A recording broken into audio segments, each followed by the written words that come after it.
안녕하세요. 친절한 회계사 허승용입니다. 지난 2년 동안 코로나19를 겪으면서 사업을 하시는 많은 분들이 폐업을 하시고 현재 폐업을 준비하시는 경우도 많은 것 같습니다. 폐업이라는 게 흔히 발생하지 않는 일이다 보니 폐업과 관련된 세금 처리를 하는 것도 일일이 찾아서 하기가 쉽지 않으리라 생각이 되는데요. 그래서 오늘은 폐업과 관련해서 고려해야 하는 세금 관련 사항에 대해 영상을 준비해 보았습니다. 폐업을 준비하고 계시거나 현재 진행 중이신 분들은 내용 끝까지 확인해 주시기 바랍니다. 폐업을 할 때도 창업을 할 때처럼 절차가 있는데요. 처음 창업을 하게 되면 세금 관련해서 진행해야 되는 절차는 무엇이 있을까요? 처음에 사업을 시작하게 되면 해야 하는 세금과 관련된 절차는 크게 사업자 등록 신청, 부가가치세 신고, 직원이나 프리랜서를 고용하시는 분들의 경우 인건비 신고, 마지막으로 종합소득세 신고, 이렇게 4가지로 구분이 됩니다. 폐업을 하게 되는 경우에도 창업 시 진행하는 절차와 크게 다르지 않은데요. 세부적으로 조금 다를 수는 있지만 크게 폐업 신고,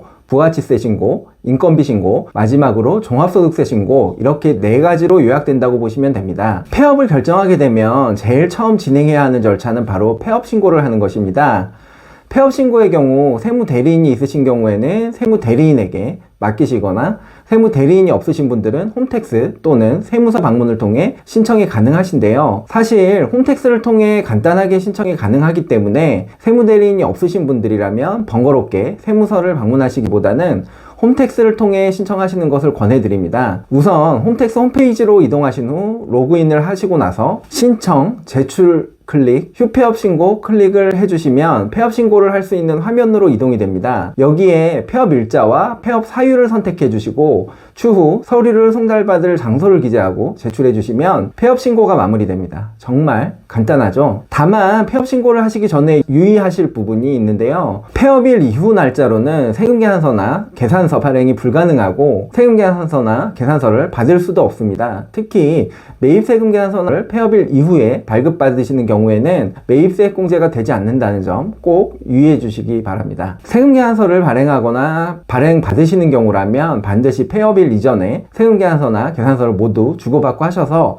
문제되시는 일 없도록 해주시기 바랍니다. 두 번째는 폐업 신고에 따른 부가가치세 신고입니다. 개인 사업자 중 간이과세자인 경우에는 1월 1일에서 12월 31일까지 거래를 다음해 1월 25일까지 한 번 부가가치세 신고를 하게 되고요. 일반 과세자인 경우 상반기 거래는 7월 25일까지, 하반기 거래는 다음해 1월 25일까지 2번 부가가치세 신고를 해야 됩니다. 하지만 폐업을 하는 경우에는 신고기간이 달라지게 되는데요. 과세기간 개시일로부터 폐업일까지 거래를 폐업일이 속한 달에 다음 달 25일까지 폐업에 대한 부가가치세 신고를 해야 합니다. 예를 들어 3월 31일이 폐업일인 경우에는 1월 1일부터 3월 31일까지 거래에 대해 4월 25일까지 부가가치세 신고를 해야 합니다. 일반적인 신고기간과 다르기 때문에 이 부분 많이 놓치시는 점 유의해 주시기 바라고요. 신고기한을 놓치게 되면 신고불성실 가산세와 납부불성실 가산세가 발생하여 불이익을 받으실 수 있기 때문에 꼭 기한 내에 신고해 주시면 좋을 것 같습니다. 폐업 부가가치세 신고를 진행할 때 일반 부가가치세 신고와 다른 부분이 하나 있는데요. 바로 폐업 시 잔존재화에 대한 부가가치세 신고입니다. 폐업 시 잔존재화라고 하면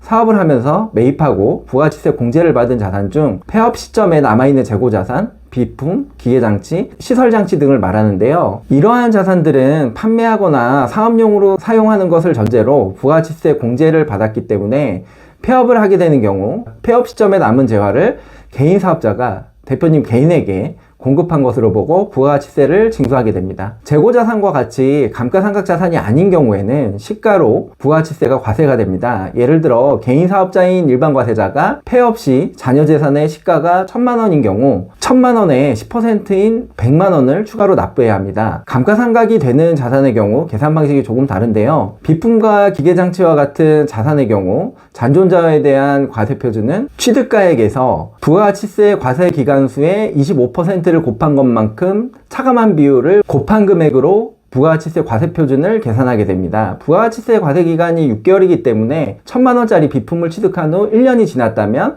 취득가액의 50%인 500만 원을 과세 표준으로 보게 되고, 일반 과세자인 경우 10%의 세율을 곱한 50만 원을 부가가치세로 가산하여 납부해야 됩니다. 만약 2년 이상 경과된 경우에는 과세 표준이 0이 되기 때문에 잔존재화에 대한 부가가치세는 없게 된다는 점 참고해 주시기 바라고요. 건물과 구축물의 경우에는 과세표준 계산식이 조금 다릅니다. 이 경우 과세표준은 취득가액에서 5%의 경과된 과세기간수를 차감해서 계산이 되는데요. 건물과 구축물의 경우에는 앞서 설명드린 비품 등과 달리 취득 후 10년 이상 경과해야만 잔존재화에 대한 부가가치세가 발생하지 않는다는 점 참고해 주시기 바랍니다. 폐업 부가가치세 신고 시 폐업 시 잔존재화에 대한 부가가치세를 누락하여 신고하는 경우가 정말 많기 때문에 부가가치세 신고 시 혹시 폐업 시 잔존재화에 대한 부가가치세 신고 대상이 없는지 꼭 확인하시고 신고를 진행해 주시기를 당부드립니다. 세 번째는 인건비 신고입니다. 4대 보험 가입이 되어 있는 직원이 있거나 일용직, 프리랜서 등에 대한 인건비 지급이 있으신 경우에 폐업 전까지 발생한 비용에 대해서는 인건비 신고가 필요합니다. 인건비 신고를 진행하고 추후 지급명세서를 제출해야만 다음해 5월 종합소득세 신고 시 비용을 인정받을 수 있기 때문에 이 부분 꼭 신경 써주시기 바라고요. 지급명세서의 경우 제출이 누락되면 가산세가 부과될 수 있기 때문에 이 부분도 놓치지 마시기 바랍니다. 특히 4대 보험이 가입된 직원이 있으신 경우에는 4대 보험 상실 신고 및 사업장 탈퇴 신고를 진행해 주셔야 되는데요. 4대 보험 탈퇴 신고가 되어 있지 않은 경우에 4대 보험이 계속 부과되어 불이익을 받으실 수 있기 때문에 꼭 신경 써 주시길 바랍니다. 마지막 네 번째로 처리하셔야 되는 부분은 바로 종합소득세 신고입니다. 폐업하신 사업자분들이 가장 많이 놓치시는 부분 중에 하나인데요. 폐업 신고나 부가가치세 신고까지는 잘 하셨는데 다음해 5월 달에 종합소득세 신고를 해야 한다는 사실을 모르셔서 놓치시는 경우가 많으신 것 같습니다. 만약 폐업을 했는데 이익이 난 경우 종합소득세 신고를 놓치게 되면 무신고 가산세와 납부지연에 따른 가산세가 부과될 수 있다는 점 꼭 기억해 주시고요. 이와는 반대로 손실이 난 경우 폐업해도 세금도 안 나오는데 신고를 안 하면 어때? 라고 생각하실 수도 있는데요. 손실이 발생하는 경우에는 간편장부 또는 복식장부로 종합소득세 신고를 하시게 되면 폐업한 사업에서 발생한 손실과 다른 소득과 상계가 되거나 다른 소득이 없어서 상계되지 않을 경우 무려 15년간 이 손실이 이월이 되는데요. 이것을 이월된 손실, 즉 이월 결손금이라고 합니다. 이월 결손금은 나중에 다시 사업을 하게 되셔서 발생하는 소득과 상계되어 종합소득세를 줄일 수 있기 때문에 꼭 놓치지 마시고 종합소득세 신고를 해주시기 바랍니다. 결국 이익이 나건 손실이 나건 종합소득세 신고는 꼭 해주시는 게 좋다는 점 기억해 주시기 바랍니다. 마지막으로 폐업과 관련해서 알아두시면 좋은 제도가 있어서 소개해 드리려고 합니다. 소상공인진흥공단에서는 소상공인이 부득이 폐업에 이른 경우 실패 부담을 최소화하기 위해서 폐업에 필요한 정보, 비용, 각종 애로를 신속하게 지원하고자 원스톱 폐업 지원 서비스를 제공하고 있는데요. 지원 대상은 폐업했거나 폐업 예정인 사업자 중 다음의 요건을 충족하는 소상공인입니다. 첫 번째, 소상공인 기본법 제2조에 따른 소상공인 중 사업 공고일 기준 폐업을 하였거나 폐업 예정인자.